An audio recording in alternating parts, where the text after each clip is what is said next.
هل عصيانك يمنعك من أن تكون داعيا إلى الله؟ لا، ادعو إلى الله فلعل الذي تدعوه يفعل. انت ما تفعلش، انما اشعت واحد انه يفعل.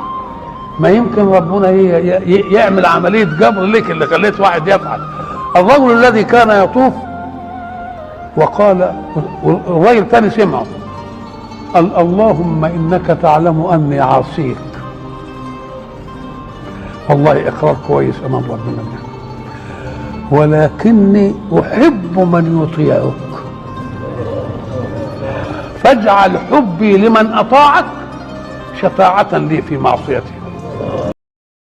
السلام عليكم ورحمة الله وبركاته. اللهم صل وسلم وبارك على سيدنا محمد وعلى آله وصحبه وسلم. ازيكم عاملين ايه؟ يا رب تكونوا بخير وكويسين وفي احسن حال ان شاء الله. حبايب قلبي واخواتي ومتابعيني من كل مكان، اهلا وسهلا بيكم. النهارده فيديو جديد كده ويوم جديد وروتين بسيط ان شاء الله باذن الله، اتمنى ان هو يعجبكم. تعالوا بقى يا بنات كده زي ما انتم شايفين. اول حاجه كده صاحيه هعمل شاي بلبن. بس قبل ما تنسي يلا كده حطي بقى لايك كده وشجعيني، ولو لسه ما اشتركتيش اشتركي ونوريني، وان شاء الله باذن الله ما تكونيش اخر مره كده تزوريني فيها. بصوا بقى يا بنات، عايزه اقول لكم ان انا استعملت المج الجديد اللي وريته لكم في المشتريات امبارح. شايفين يا جماعه كيوت وعسل ازاي؟ بصوا انا عايزه اقول لكم ان اسعد لحظات حياتي لما بكون جايبه حاجه جديده واوريها لكم وهي لسه جديده واستعملها معاكم. ما اعرفش الاحساس ده عندي كده ليه متعه خاصه، اللي هو سواء في اي حاجه تخص البيت، سواء في لبس، سواء في حاجه مثلا زي كده في المطبخ. ببقى مبسوطه قوي، بحس ان انتوا كده عايشين معايا التفاصيل، ولو طول كده اصورها لكم وانا بشتريها اصلا في المحل، بس للاسف ساعات كتيره جدا مش بعرف. بس يا بنات شايفين بقى ايه؟ تقولي شيماء ده حته مج، يعني انت هتقعدي تعملي عليه دكتوراه مثلا؟ يعني لا والله يا بنات، بس حقيقي انا حاجات بسيطه جدا اللي بتسعدني والله. يعني لما بجيب مج جديد فعلا ببقى فرحانه، اي حاجه جديده ببقى مبسوطه بيها. بس عايزه اقولك دايما لما تنزلي وتيجي تشتري مثلا اي حاجه، دي بقى نصيحه مني. لو هتنزلي في مكان، يعني مش مثلا ايه محل محدد او محل واحد، لو هتنزلي في مكان مفتوح ما تحاوليش تاخدي قرار من اول مكان تدخليه. اوكي، حاولي انك انتي تلفي وتاخدي خلفيه عن الاسعار، لان انتوا عارفين انا بقول لكم كده ليه. اخر مره وانا في الموسكي ولا في دار السعاده، في دار السعاده كان عجبني كده جردل، اللي هو الجردل الموب ده اللي هو ايه بفتحتين، اللي هو المستطيل ده يا بنات. انا الجردل ده سمعت 5 اسعار تخصه، يعني سمعت 200 وسمعت 190 وسمعت 170 وسمعت 180. فانتي لازم تبحثي وتدوري وتلفي كويس جدا، وبعد كده تاخدي القرار وتروحي عند اقل سعر، وممكن تحاولي ان انتي تفصلي كمان معاه شويه، يا رب حتى تنزلي 10 15 جنيه. بس كده يا بنات، رضي مرضيش خلاص. دي كده نصيحة ليكي كده لما تيجي تشتري اي حاجة، ان انت تلفي الاول وتاخدي خلفية عن الاسعار. ثانيا ما تتحرجيش، يعني مثلا ما يعني ساعات البياعين بيعملوا كده نوع من انواع الضغط النفسي عليكي، ان انت ايه، يفضل واقف لك كده مثلا عشان اللي هو ايه هتاخدي ايه مش عارفه ايه. لا ما تتكسفيش، اللي هو انتي عارفه كويس قوي. يعني انا مثلا ساعه ما كنت بنقي المج ده مثلا من محل كان فيه مجات كتيره جدا، هو مثلا ممكن يكون شافني مثلا يعني ان انا اخدت وقت في ان انا مثلا اخد القرار. هو براحته يفتكر اللي هو يفتكره، لكن انا واقفه عارفه انا دماغي فيها ايه. انا بتفرج وعارفه ان ده عندي، وعارفه ان ده عندي، وعارفه ان ده شبه حاجه، وعارفه ان ده لا ده حجمه كبير قوي مش هياخد. فانا كل واحد بفكر فيه لحد مثلا ما في الاخر جبت الحاجه اللي اولا سعرها كويس ومناسبني، شكلها جديد بالنسبه لي، وقلت لكم خلاص سعرها. بس كده. فما تخليش اي برضو بياع سواء في لبس او في اي حاجه يعمل عليكي مثلا ضغط نفسي ان انت تشتري او ان انت تتحرجي، فلازم تقفي تتدبسي في اي حاجه. وفي نفس الوقت برضو انا من النوع اللي بدخل مثلا اي محل بشتري اي حاجه ببقى هاديه، يعني مش يعني ببص اكتر ما بتكلم، ما اقعدش ان انا اسال لو الحاجه مثلا مش مسعره وكده. انا عارفه ان الموضوع ده خد خد وقت طويل معايا، بس دي حاجه برضو انا علمتها لفريده بنتي. كنا برضو مع بعض بنشتري حاجه، حاجه يعني لبس ليا وكده. فالمهم لما دخلت قعدت تقول لي الله يا ماما حلو قوي الجاكيت ده عليكي وما اعرفش ايه، وانا شايفه ان في حاجه معينه فيها هي مش عاجباني خلاص. فهي فريده مستغربه يعني هو انا ليه مش هاخده. البنت بقى اللي كانت واقفه مثلا في المحل، لقيتها بتقول لي ايه، طب هو ايه اللي مش عاجبك فيه، هو ايه اللي ما اعرفش ايه. طبعا هي عايزه تبيع، الله اعلم ممكن يكون لها نسبه مثلا او حاجه. انا شايفه ان هو كان قصير قوي عليا، وانا مش بلبس حاجه قصيره قوي على بناطيل. هو شكله عجبني وكل حاجه، وحسيت ان هو طويل. لما لبسته انا طويله فلقيت ان هو مش مناسبني. ف... فالمهم سبته ومشيت. لما خرجنا بقى فهمت فريدة وقلت لها عشان برضو يا بنات الحاجات دي بتبني شخصية الطفل، والكلام مع الطفل والله في الكلام ده بيبني شخصيته. قلت لها بصي يا فريدة، ان شاء الله اما تكبري وتيجي تشتري حاجة، انا بقول كلمة يعني لعل وعسى تفضل هي مخزنها في ذاكرتها يعني، زي ما قلت لكم كده يا بنات، نفس اللي انا قلت لكم في الاول ده. قلت لها ما تتحرجيش يا فريدة، وما تتكسفيش، وما تخليش حد يخليكي تشتري حاجة او تعملي حاجة انتي مش عايزاها، او حد يفرض عليكي حاجة انتي مش حباها. عامة في اي حاجة، مش في الشراء بس، لازم يكون ليكي شخصيتك. لو مبسوطة بالحاجة دي اوكي، لو انتي حاسة ان الحاجة دي مضايقاكي ما تعمليهاش. ما تخليش ان انتي تكوني يعني مثلا محروجة او مكسوفة او كده وتعملي حاجة غصب عنك. بس يا بنات المهم بقى، مش عايزة الفيديو يجري اكتر من كده معلش يعني، خرجنا كده بعيد عن الفيديو. حبيت كده اشارككم كده جزء من يومي النهارده يا بنات. عايزه اقول لكم بقى على حاجه. امبارح عايزه اقول لكم ان امبارح اوكي انا منزله لكم فيديو امبارح، بس الفيديو ده كان متصور، ما كانش متصور امبارح يعني، كان متصور قبلها بيوم. آه، امبارح يا بنات كان يوم صعب قوي قوي فوق ما تتخيلوا. بجد كان يوم مش عارفه هل هو عشان مثلا يوم 13 او رقم 13، والله ما اعرفش. بس والله كان حته يوم. اولا الانبوبه خلصت وعندي استبن مش مغيراها، دي كده اول حاجه. اكتر من 7 ساعات متصله بالراجل بتاع الانابيب، في الاخر ما جاش. اوضه نومي اللمبه اتحرقت خلاص. ايه تاني؟ الريسيفر فجاه لا توجد اشاره، اعمل السلك يمين شمال لا توجد اشاره. فجاه الراوتر مش شغال فيه غير زرار الباور، مفيش اي نت ولا اي حاجه غير لما جه بالليل خالص، ولذلك الفيديو نزل لكم متاخر رغم ان هو متصور من بدري. خلاص. معرفش يا بنات اليوم كان فيه ايه، بجد معرفش اليوم كان فيه ايه.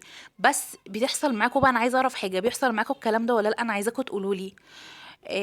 بصوا بقى، اعديكوا بقى على ده كله ماشي. انا متابعه طبعا شروق علام. عايزه اقول لكم شروق نزلت فيديو بتاع اللي هو حماتها، اللي هو عملت يعني هتعمل عمره لحماتها ولمامتها، وانا هتك يا عياط واشوف مامتها وهي بتحضنها واعيط، واشوف حماتها وهي بتتزغر. طبعا يا جماعه ده دموع فرحه، انتوا اكيد طبعا فاهمين حاجه زي كده كويس جدا.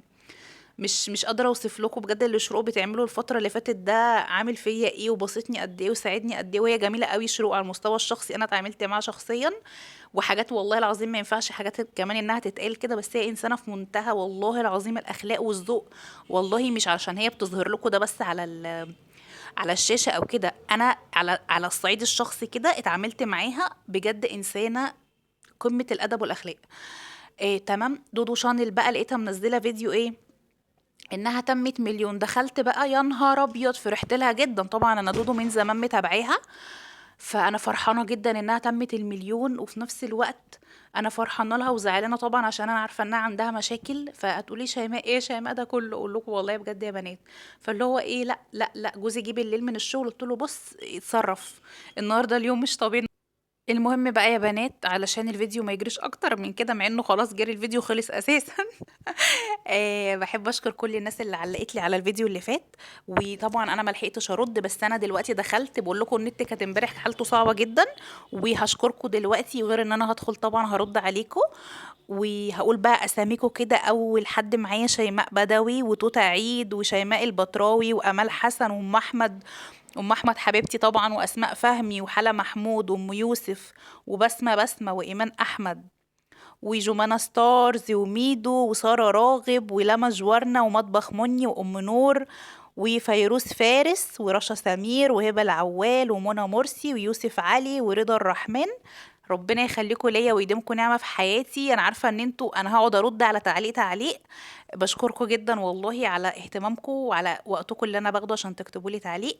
ولو انتي كمان عايزة تسمعي اسمك كده معايا، يلا ادخلي كده وعلقي لي وشرفيني وقولي لي كده انتي بتشوفيني من انهي بلد او من انهي محافظة، كده هبقى سعيدة جدا.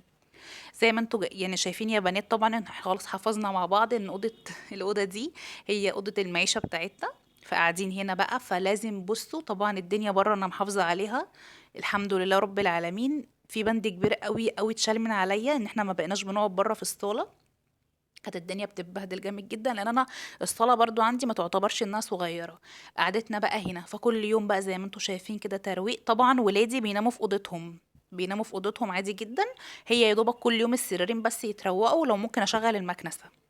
خلاص غيرت فرش السرير كده زي ما انتم شايفين. اي ازاز كده او مرايه معايا كده اخدتهم لمعت كده فوق البتاع الذهبي اللي جنب الدولاب دي يا بنات، جزامه بس هي ملهاش مكان غير هنا.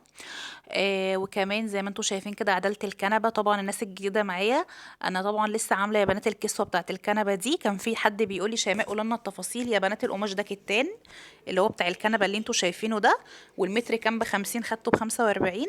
ولما جيت اخد مقاسات الكنبه عشان هي طبعا سفنجه ومستطيله فعاديه جدا، اخدت الطول واخدت العرض واخدت السمك ووديته للراجل القماش وفصله لي على كده.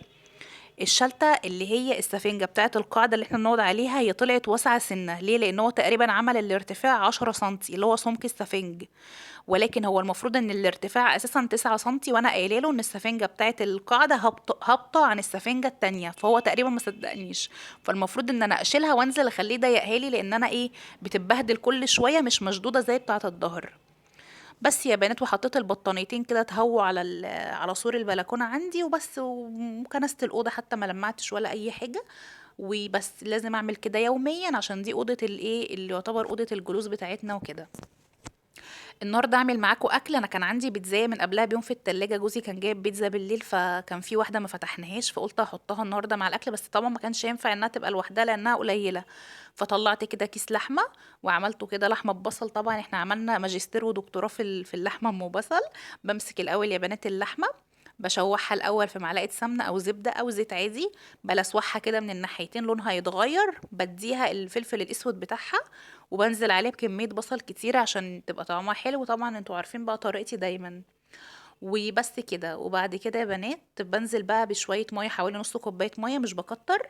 ده بالنسبه للحمه ام بصل اللي انا بعملها. وبسيبها تاخد وتدي بقى مع نفسها لحد اما تستوي.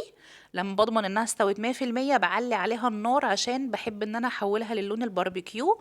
وطبعا في اخر مثلا ربع ساعة في السوا او حاجة بديها الملح بتاعها، وانا بحط لها دلوقتي ملح وفلفل اسود بس. اهي يا بنات. وعملت بقى شوية رز بشعرية زي ما انتوا شايفين، مفيش اي حاجة خالص. وسخنت البيتزاية حطيتها مع الاكل. وبس يا بنات. اللحمة دي يا بنات لحمة فليتو. قلت لكم قبل كده ان انا بقيت اكبر دماغي وبقيت اجيب عروق الفليتو دي على طول، لان هي بتشتغل معايا في كل حاجة. يعني يا بنات شوي مش قادرة اقول لكم ما شاء الله ما يتشويش فعلا غير الفيليتو، يعني ما شاء الله. سلق هايلة. كباب حلة رائعة. فهي في كل صواني طبعا جميلة. واحلى ميزة فيها انها بتستوي بسرعة جدا يا بنات. بس كده. ده كان فيديو النهاردة، يا رب يكون عجبكم. مستنية بقى يا بنات تعليقاتكم القمر كده اللي زيكم، واسفة لو كنت صدعتكم برغي كتير، واستنوني في فيديو جديد ومع الف سلامة.